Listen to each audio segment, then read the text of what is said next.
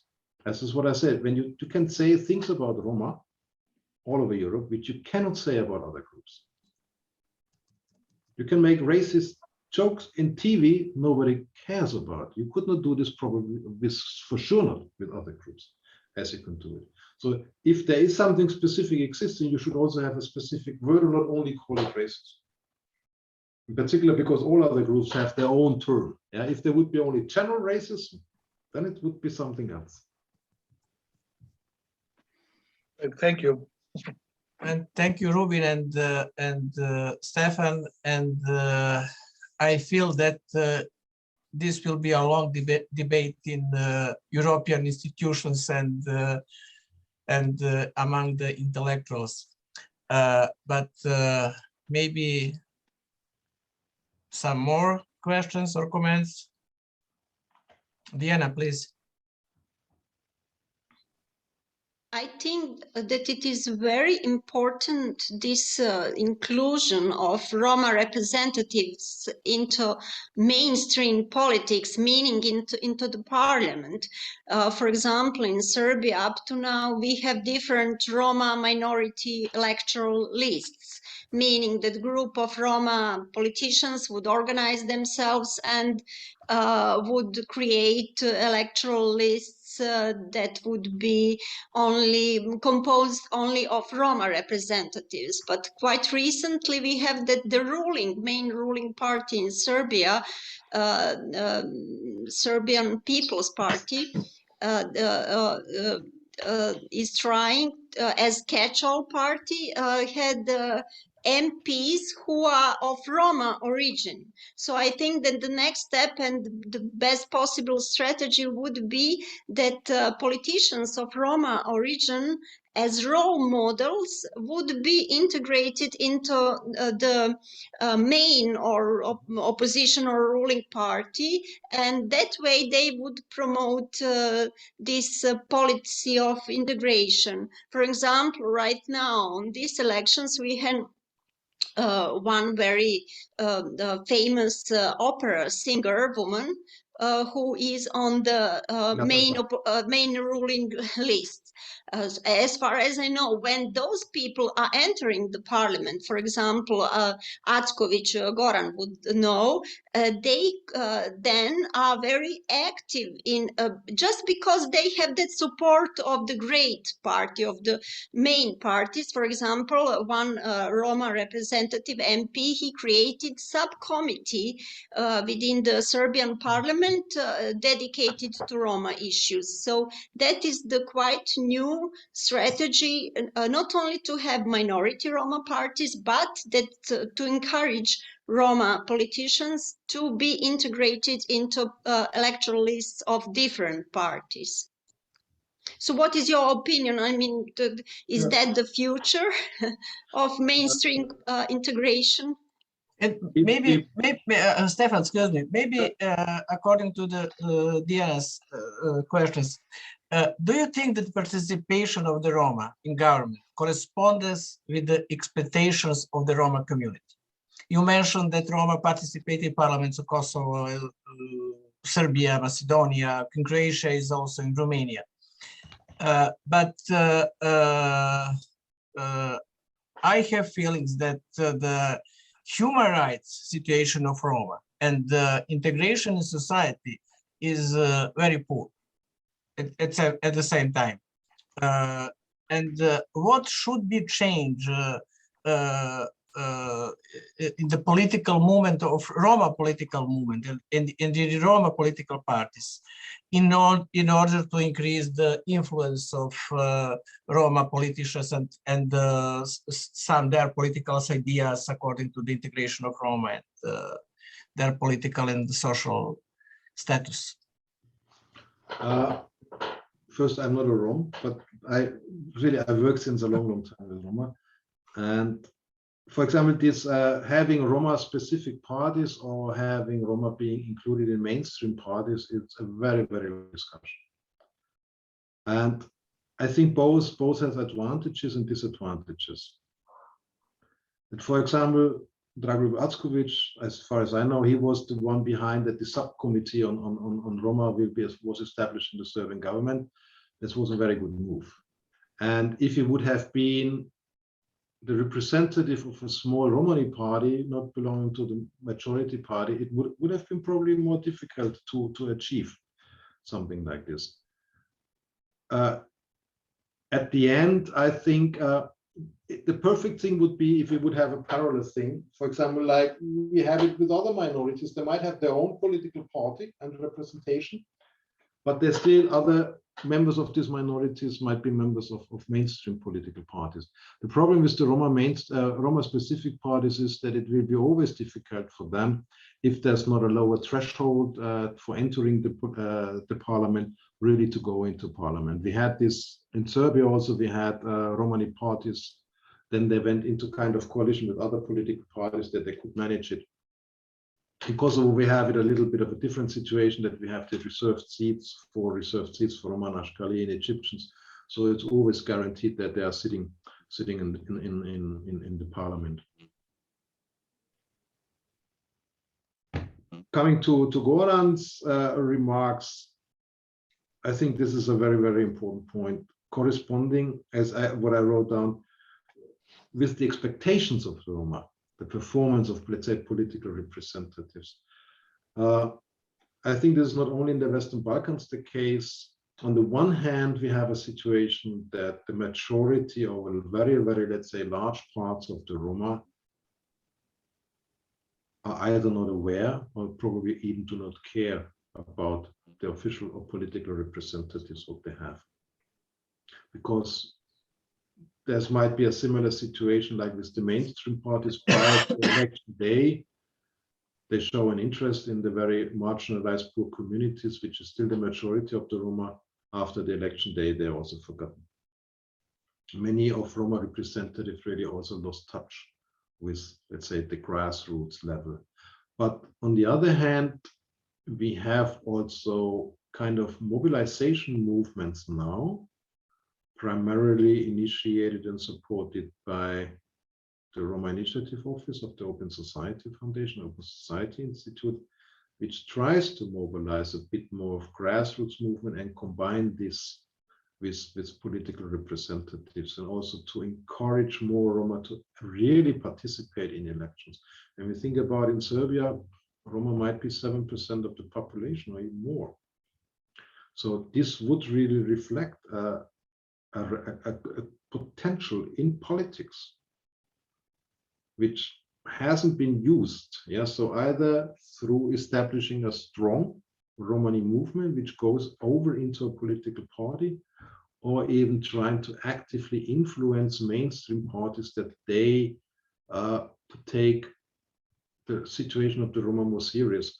I know that Natasha Kezic, she's now being on the list of SNS, and she will, as far as I remember or know, she will quite sure make it to the parliament.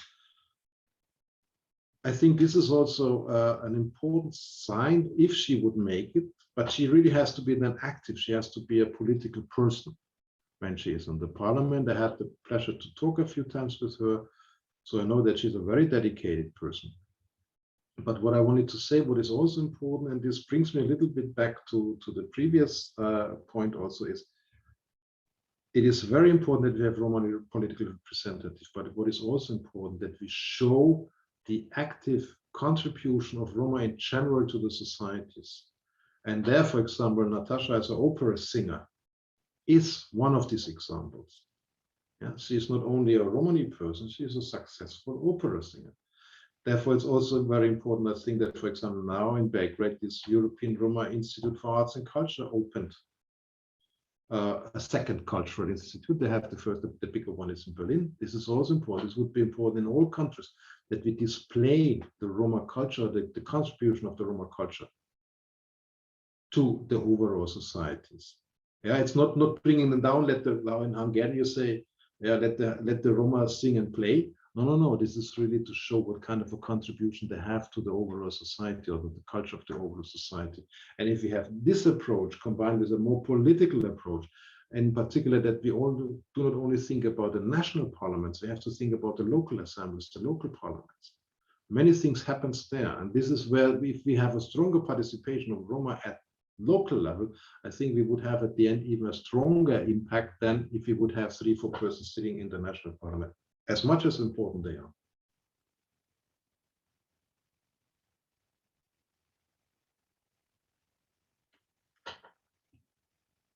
You're muted, Goran.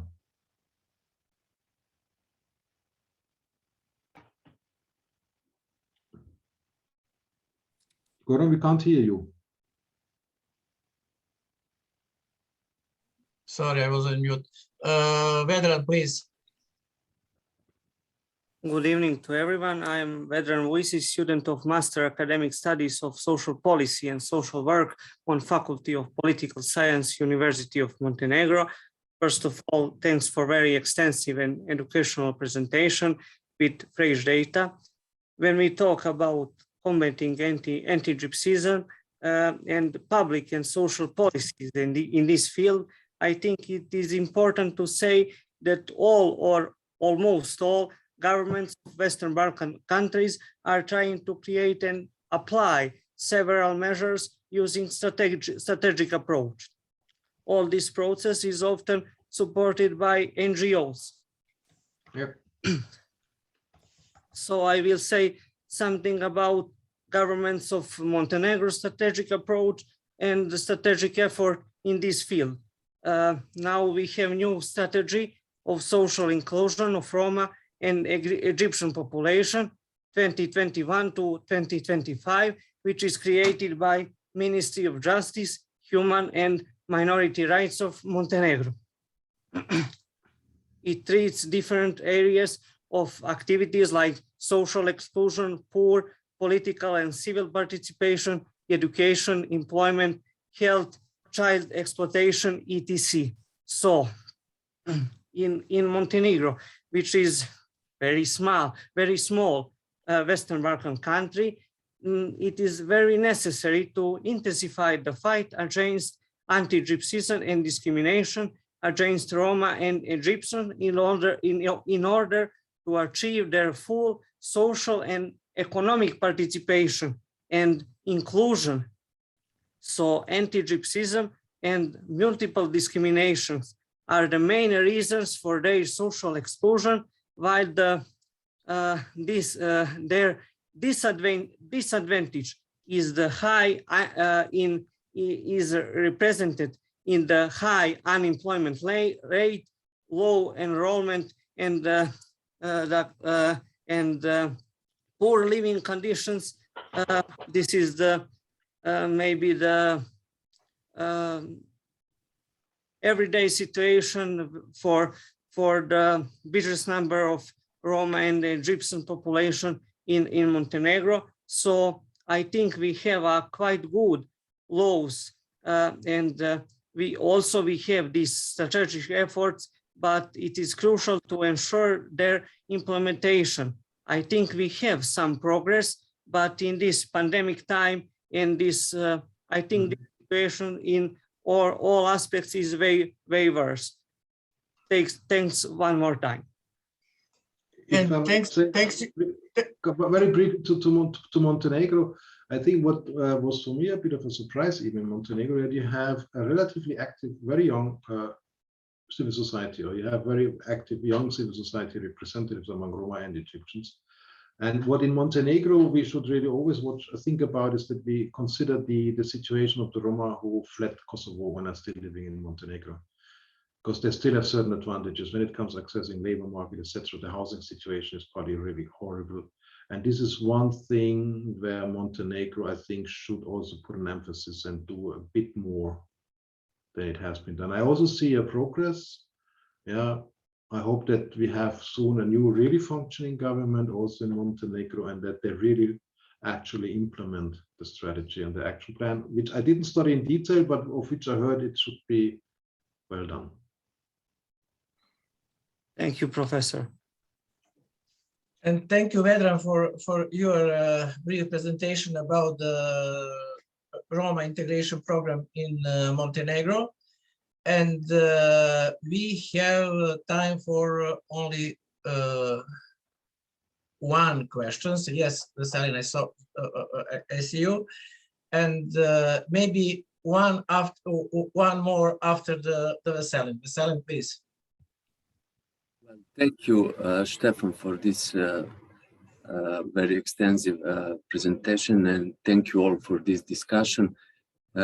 I have one short question regarding the empirical data you presented at several slides, which are mostly structurally rooted social and economical injustice or marginalization, picture of the marginalization of Roma people in Western Balkans. But those data are also, let's say, wider picture of the World Health Organization definition of health. And in that light, I would like to ask you if you maybe know for the fresh data about infection rates and death rates among Roma people in our space or broader in Europe, because the idea of race and racial idea in general is abandoned by the scientists. But even today in medicine, in an ordinary life, people start during the pandemic connect, let's say, those, in fact, socially pre-existing inequalities with the racial characteristic of one or another group in the society. So that is, for me, very important if you know something about that. First, why I used primarily this data from UNDP is that this was a survey being done in the same way in all countries in the Western Balkans. So I could really say this, we can compare across the countries the data. And I didn't use, let's say there are more data available, let's say only in Serbia, only on Montenegro, only Northern Macedonia, only on Bosnia, whatever. Yeah. So by purpose, I was using them because I can compare across the countries. And when I go back to the data from 2011, I can also see, has there been a change or not? When it comes more to the health situation, as far as I know, WHO should have some more data. I also know only, but these are really old data for Romania, that they were also having this on life expectancy, infant mortality rates, etc., which were showing horrible results. Yeah, so the infant mortality rate in Romania, it was 15 years ago. When you use this data and put them on a national scale, it would have been on the level, if I remember, where 175th place all over the world, or something about the really very poor and underdeveloped countries in Africa, for example. Yeah? But what I would be interested in, I don't know them. There might be that there's OSI has a health program. They might have data, might have the Commission might be data about the impact on the Roma communities, the real impact on Roma communities during the COVID pandemic. Where Roma more affected? Was the death rate among Roma, for example, really higher than among others? I told you about, I gave some data about, let's say, the hygienic conditions, which made it very, very difficult if you're living in overcrowded situations with no running waters to keep all the hygienic standards, try to avoid being affected. It's impossible. And also when you think about certain Romani mahalas, which are very, very close next to each other, there's no free space. You are you meet people when you go on the street. You cannot go on the other side because it's a very narrow streets over there. So how this is really impacted? We have a lot of Roma who refuse to be vaccinated. It was a relatively high level of Roma said, no, we don't want to be vaccinated. Yeah? So it would be interesting. I don't have this data. They might be around, but I really don't have them. Thank you. It is interesting. There is also a factor of multi-generational living together. So that's also one, let's say, a factor for which is predisposition for infection. And short comment on this, because I ask this question because every racism is in fact a precondition for premature death of discriminated population, and that is for me so important, the question. Yeah. Thank you. You mentioned in the general several generations in one house. So you live in one room, the grandchildren, the grandparents, and the parents.